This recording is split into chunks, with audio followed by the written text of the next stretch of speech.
Hello friends, आज के एक खूब सुंदर रेसिपि निये चले एसेछि चाइनीज चिकेन बिरियानी। खूब इजी किभाबे बानाबेन देखुन। जार जोन्नो किछुटा बोनलेस चिकेन निये निয়েছি, तार उपरे नुन, सर्षेर तेल, काश्मीरी लंकार गुड़ो, सामान्य ভিনিগার और एकटू सामान्य कर्नफ्लावर दिएছি। এটা আপনারা চাইলে ময়দাও দিতে পারেন। দিয়ে একটু ম্যারিনেশন করে অন্তত আধ ঘন্টা রেখে দিন, আর যদি সময় থাকে 2 ঘন্টা রাখলে খুব ভালো। তারপর এটাকে আমি একটু ভেজে নেব, যার জন্য গ্যাসে আমি সাদা তেল গরম করে নিলাম। নেওয়ার পর আমি চিকেনগুলো দিয়ে ভেজে নিচ্ছি। চিলি চিকেন যেমন ভাজেন ওরকম ভাবে একটু ভেজে নেবেন। এই দেখুন লাল হয়ে গেছে আমার চিকেনগুলো, এবার আমি নামিয়ে রাখছি।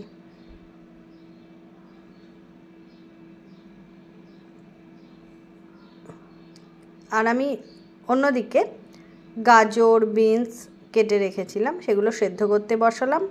আর চিকেন ভাজা তেলেই আমি রসুন পেঁয়াজ কাঁচা লঙ্কা দিয়ে হালকা করে ভাজতে শুরু করেছি। এর মধ্যে আমার সবজিগুলোও সেদ্ধ হয়ে গেছে, আমি দিয়ে দিচ্ছি। দিয়ে একসঙ্গে ভেজে নেব। আর দিয়ে দিলাম কেটে রাখা ক্যাপসিকাম। আপনারা চাইলে লাল হলুদ ক্যাপসিকামও কিন্তু দিতে পারেন। ক্যাপসিকামগুলো হালকা করে ভেজে নিচ্ছি। তারপর দিয়ে দিলাম গ্রিন চিলি সস, গোলমরিচ গুঁড়ো, টমেটো কেচাপ,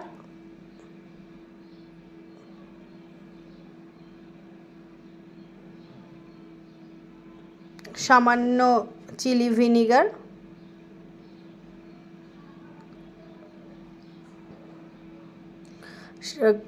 রঙের জন্য কাশ্মীরি লঙ্কার গুঁড়ো,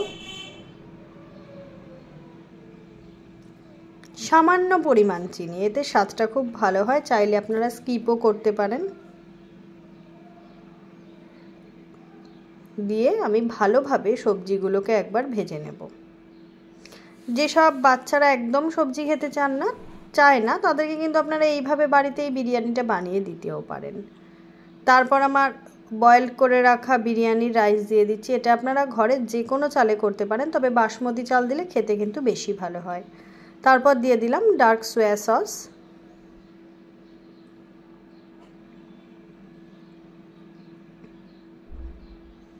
দিয়ে আমি ভাতের সঙ্গে সবজিগুলোকে ভালোভাবে মিশিয়ে নেব। ভিডিওটা ভালো লাগলে লাইক শেয়ার সাবস্ক্রাইব কমেন্ট করে একটু পাশে থাকবেন। নতুন কোনো রেসিপি দেখতে চাইলে অবশ্যই কমেন্ট করবেন, আমি সেই ভিডিও নিয়ে আপনাদের সামনে হাজির হব। ভালোভাবে একটু যাতে দেখবেন ভাতগুলো আর একটু ভালোভাবে নেড়ে নিলে কি হবে, একদম ভাতে কিন্তু যখন মুখে দেবেন তখন প্রত্যেকটা জিনিস আপনার মুখে পড়বে, খেতে কিন্তু বেশ ভালো লাগবে। এরপর দিয়ে দিচ্ছি ভেজে রাখা চিকেন, সেগুলোও আমি ভাতের সাথে ভালোভাবে মিশিয়ে নেব। ভালোভাবে মেশাবেন যাতে নুনটা ভালোভাবে ভাতের সাথে মিশে যায়। তৈরি হয়ে গেল আমাদের চিকেন চাইনিজ বিরিয়ানি। কত সহজে বানালাম দেখুন। আপনারাও এইভাবে কিন্তু এই বিরিয়ানিটা বাড়িতে বানিয়ে খেতে পারেন। এটা করলে কিন্তু স্যালাড ছাড়া আর কিছুই সঙ্গে লাগবে না। যদিও আপনারা খেতে চান ড্রাই চিলি চিকেন কিন্তু খেতেই পারেন, অসাধারণ লাগে। এই দেখুন আমরা কিন্তু খুব বাড়িতে মজা করে খেয়েছি, আপনারাও বানিয়ে খান। নতুন কোনো রেসিপি দেখতে চাইলে কমেন্ট করবেন। সুস্থ থাকুন, ভালো থাকুন, জয় তারা।